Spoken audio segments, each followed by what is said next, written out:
பெருமான் நாராயணமூர்த்தி பற்றி உனக்கு தெரியாது. ஏன் தெரியுமா? இந்த நீல கலர் எப்படி இந்த புனிதமான இந்த நீல கலர் எப்படி வந்தது என்று கண்டுபிடிப்போம். எப்படி வந்தது என்று தெரியுமா?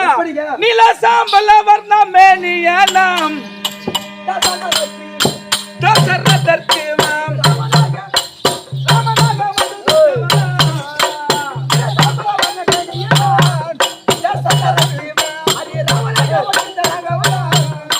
நீல சாம்பல வர்ணமேனியனம் தசரதற்கு அது ராமனாக வந்து உதித்தவனா.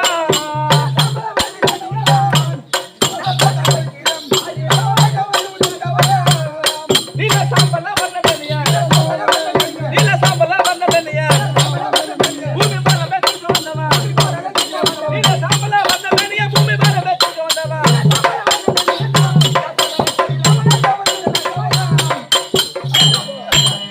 ஆழ்வார் புகழ இந்த நீல கலர் எனக்கு எப்படி வந்தது தெரியுமா? எப்படி வந்தது?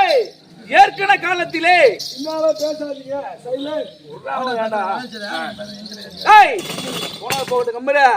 ஏற்கனவே காலத்திலே தேவலோகத்தில் எப்படி அசுரர்கள் ஒரு புறமும் தேவர்கள் ஒரு புறமும் ஆமா அமிர்தம் கடைந்தார்கள். அந்த அமிர்தத்தை எப்படி தெரியுமா? அந்த வாசுகி என்று சொல்லக்கூடிய பாம்பை கயிறாக பயன்படுத்தி அங்க அமிர்தம் கடைந்தார்கள். ஒரு புறம் தேவர்களும் மறுபுறம் அசுரர்களும். ஆமா அங்கதான் இருக்குது அந்த பாம்புக்கு பாத்தியா, அதுங்கிட்டதான் இருக்குது அந்த தேவ அமிர்தம். தேவ அமிர்தம். அப்படி அந்த தேவ அமிர்தத்தை மூன்று பாகமா பிரித்தார்கள். மூன்று பாகமாக பிரித்தார்கள். மூன்று பாகமாக ஆமா ஆமா. முதல் பாகம் இருக்கிறதே என்னுடைய மைத்துனருக்கு அவர் பரம கடவுள் அவருக்கு கொடுத்தார்கள். சிவபெருமானுக்கு கொடுத்தார்கள். அவர் என்ன செய்தார் தெரியுமா?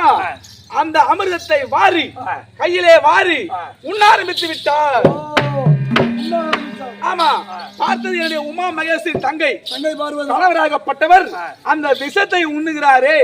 அப்படி அந்த விஷத்தை அருந்தி விட்டால் எப்படி அவர் இறந்து விட்டால் இந்த உலகமே அழிய கடவுது. இந்த உலகமே அழிந்து விடும். அப்படி என்று ஓட்ட ஓட்ட ஓட்டமாக ஓடி வந்து நேர கழுத்தை பிடித்தது.